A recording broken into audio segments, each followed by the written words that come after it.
आज जिलापाल को दायीपत्र देवार उद्देश्य है मुख्य उद्देश्य बांग्लादेशी अनुप्रवेशकारी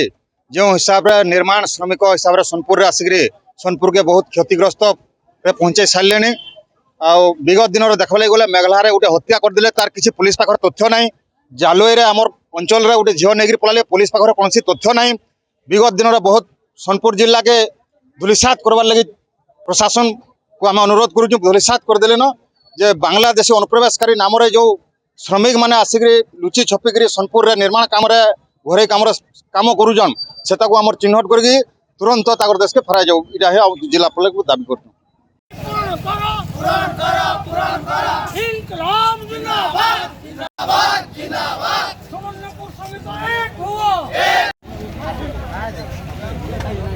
आज सुवर्णपुर जिलार पंजीकृत श्रमिक माने एक विशाल रैली रे जिलापाल ऑफिस पहुंची 8 दफा दाबी सम्मिलित दाबी पत्र प्रदान कर मुख्य दाबी है जिले में जिलार बासिंदा श्रमिक मान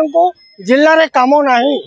जेहेतु अनुप्रवेशकारी माने आसी ठिकादार माने बिना लाइसेंस रे काम दखल कर आम जिलार श्रमिक माने वर्तमान काम पाऊना तेणु जिलापाल परमिशन निमको दादान पठेवाई तेणु कौ जिले में आम कम करूँ जिलापाल निर्देश देवे ता सहित आम प्रमुख दाबी है जो सब अनुप्रवेशकारी माने जिले में नानान हरकत कर थाना तरफ पंजीकृत कर चिन्हट कर श्रमिक मान निर्माण श्रमिक मान समस्त बकाया पाउना तुरंत बोर्ड तरफ वेलफेयर बोर्ड तरफ प्रदान कर शिशु श्रमिक निरोध काम जो नियुक्ति कर बंगाली माने ताकू बंद कर 8 दफा दाबी नहीं आज आम विक्षोभ प्रदर्शन कलु और जिलापाल को दाबी पत्र दिगला एसपी एवं डीएलसी को दाबी पत्र दिज्व यार प्रतिकार ना